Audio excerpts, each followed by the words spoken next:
जिए लतीफ़ ही बोली।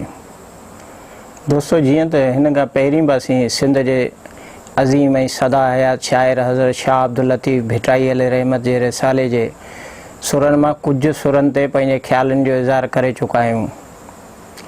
शाह अब्दुल लतीफ़ भिटाई जो रिसालो रुगो शेर व शाइरी जो भंडार न आहे, बल्कि हिकु नए राग जी एजाद जो हिकु दस्तावेज़ पिणु आहे जेको दंबूर जी तारुनि ते ॻायो वॼायो वेंदो आहे। भिटाई अल रहमत सुर ससुई खे सॼनि सारनि पंजनि सुरनि में ॻायो आहे ऐं हर सुर जी रागदारी भी जुदा जुदा है।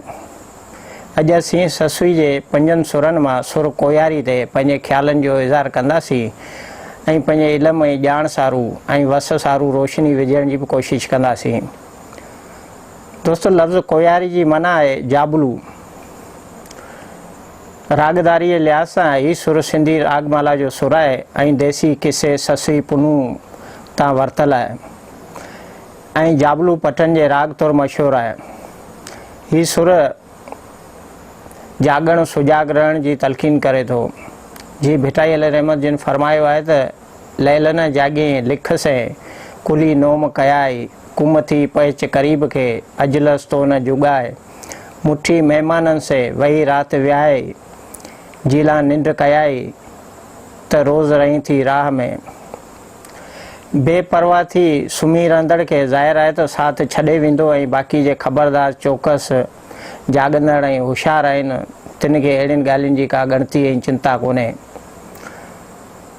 जॾहिं सुतियूं जे पत्थर पेर डिघा करे तॾहिं तनी खे साथ सुते ई छॾियो।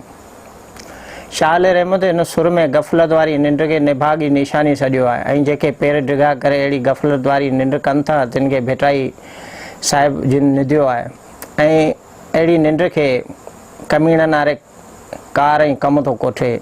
जेके अहिड़ी निभाग वारी निंड कनि था तिन सां बि ईअं थींदो जीअं ससुई सां थियो। ससुई निंड में सुतल हुई ऐं संदसि ॾेर संदसि वर या सुहाग पुनू खे नशो प्यारे उठनि ते चाढ़े वठी हलिया विया।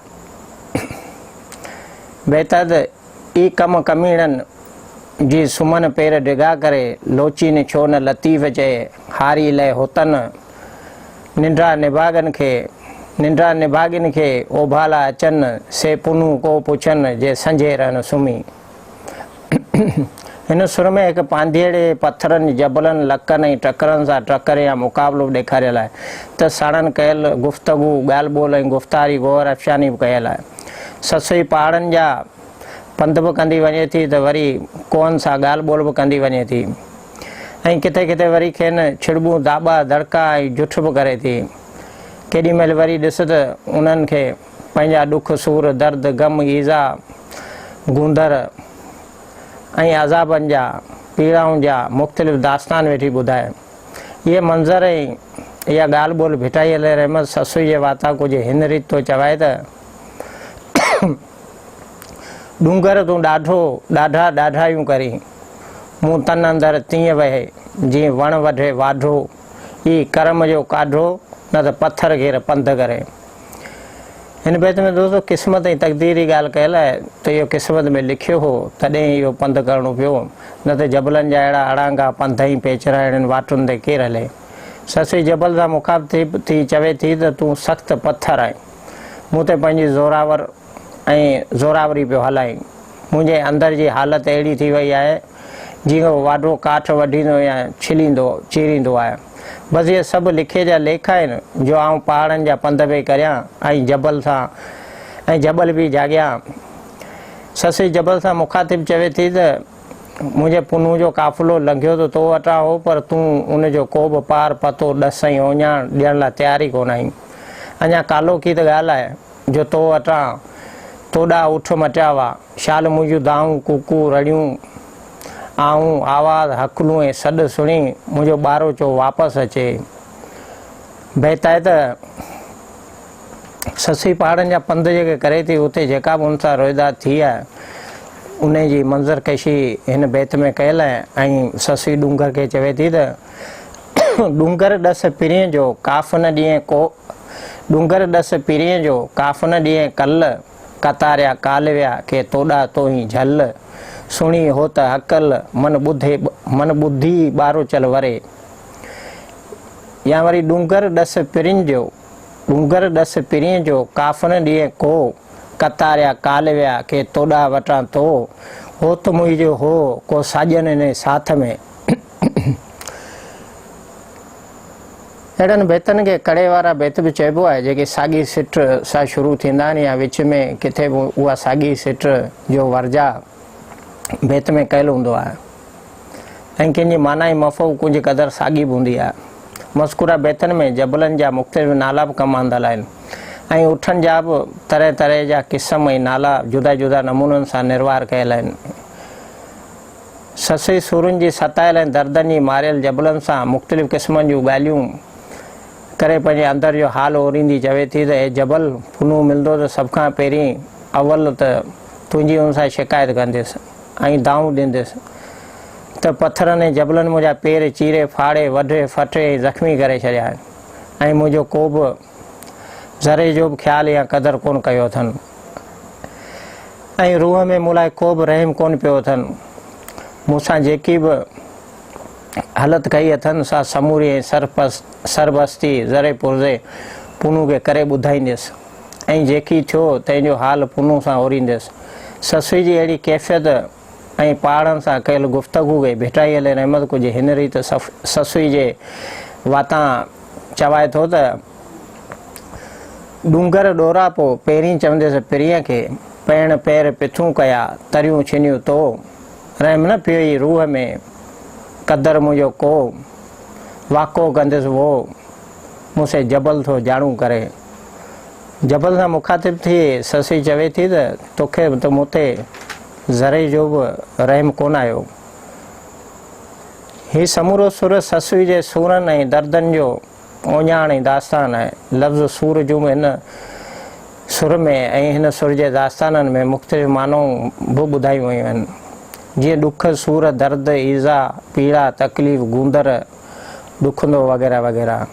ससुई चवे थी त हे जबल मूं तोखे पंहिंजे अंदर जो समूरो हाल ऐं हक़ीक़त करे ॿुधाई त जीअं तूं मूंसां पंहिंजा भाल भलाई ऐं का हमदर्दी वारी हालत रवा रखी पर तूं त मुर्गो ज़ख़्मनि ते मरम रखण जे बजाए फटनि ते वेतर पियो लूणु बुरकी ऐं उन्हनि खे खोली ऐं फोली।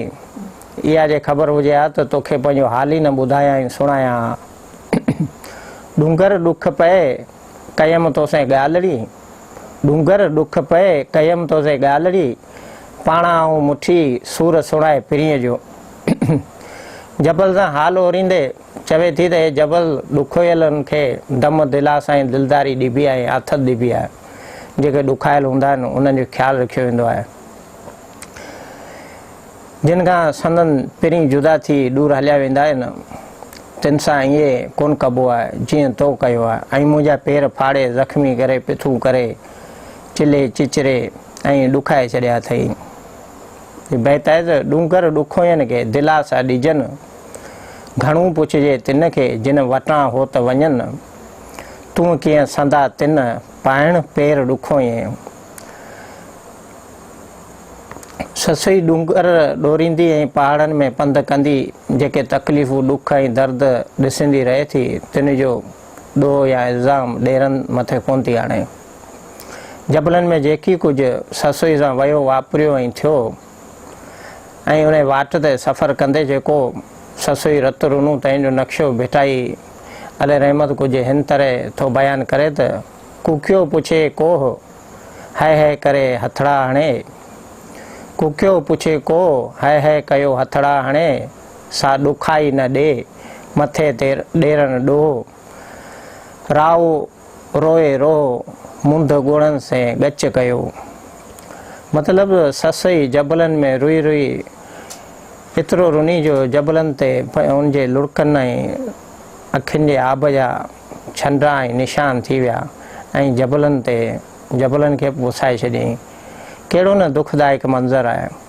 कूकण रोइण रण रड़ियूं करणु रांबाड़ करणु दाऊं करणु ऐं हाय हाय करे हथड़ा हणणु कहिड़ो न अजीब ऐं दिलि ॾारींदड़ मंज़र आहे। हिकु लफ़्ज़ खे जुदा जुदा नमूननि ऐं माननि में कमु आणणु बि को लाखीणे लतीफ़ खां सिखे बेदा त छपर पेर छिनाम आऊं कंहिं पर हलां केच ॾे ॾेरनि ॾुख ॾिनाम कीन ॾुख हुयसि ॾूंघरे। सच पुछो त ससुईअ सुरनि जा बेत पढ़ंदे पढ़ंदे अखियुनि में आब अचो वञे, माण्हू रुअण हारको थियो पवे। ऐं उन सां गॾोगॾु माण्हू में जदोजहद करण जो हौसलो पैदा थिए थो। ससुई पुनू खे पुकारे थी ऐं सॾु करे थी, रोए रड़े थी ऐं दाऊं ऐं कूकुम करे थी ऐं चवे थी त मूं वटि जल्द अचु, मूंखे पाण सां गॾु केच ॾे वठी हल। हिन सुर जे बेतनि तोड़े वायनि में पुनू जा मुख़्तलिफ़ नाला ऐं लक़ब ॾिसण में अचनि था ऐं ससुई खेसि मुख़्तलिफ़ लक़बनि ऐं नालनि सां बि सॾे थी। मिसाल तौरु पुनू, आरी, आर्याणी, कोयारल, होत, जाम वग़ैरह वग़ैरह। बेतायत अची रस अलील खे अजा तूं आरी वठी वेचारी कमीणी केच नियो। चए थी त आऊं बीमार आहियां, अलील आहियां ऐं तूं ई मुंहिंजो भरजलो ऐं आसरो आहीं ऐं मूं नाचीज़ ऐं कमतर खे केच ॾे पहुचाए। ससुई लफ़्ज़ी माना आहे चंड या चंड वांगुरु हसीन या चंड जहिड़ी। त वरी पुनल जे हुसन जी छा ॻाल्हि कजे, कहिड़ी वसफ़ बयानु कजे जंहिंजो हुसन जलवे ऐं जमाल लाइ ससुई ख़ुदि चवे थी त मुंहिंजे पुनूअ जो हुसन ईअं आहे जीअं ककरनि मंझां ऐं बादलनि मंझां विॼ जो चमको थींदो आहे। मुंहिंजा पंध पुछाईंदी वाट में रुआं पई, संदसि यादि सार हर वक़्तु मूं ते तारी आहे। इन हालत खे भिटाई अल रहमत कुझु हिन तरह थो बयानु करे त परतव पुनू जो झुड़ जीअं झाला ॾे, परतव पुनू जो झुड़ जीअं झाला ॾे, ऐं तंहिं आरीअ खे वठियो राह रुआं घणो। चवे थी त हुन आरी खे यादि करे करे ऐं लुड़के बि हारियां ऐं हंजू बि हारियां ऐं उन सिक ऐं यादि ऐं उकंडो उकीर मूंखे ॾाढो सताए थी। ससु चवे थी त मुंहिंजे पुनू जो जलवो ऐं जमाल राहत ई राहत आहे, सुकून ऐं सुकून आहे ऐं मुंहिंजे मन लाइ करार आहे। ऐं उन वञण महिल जेकी बि मूंसां थियो वियो वापरियो ऐं मूंखे जेके बि सूर दुख दर्द मिलिया आहिनि से सभु मूंखे मिठा आहिनि ऐं मूंखे वणनि था। परतव पुनू जो रुॻियाई राहत, भायां ॾेह भोराऊं साॼनि लाइ सहत, मिठी मुसीबत आहे आरी जाम जी। ससु सर्तिन जेॾिन खां मोकिलाए बंबोर मां सुबुह जो सवेर निकिती हुई ऐं पहाड़नि जा पेचरा ऐं वाटू लताड़ींदी वठी अची पब जबल जे आसपास पहुचे थी।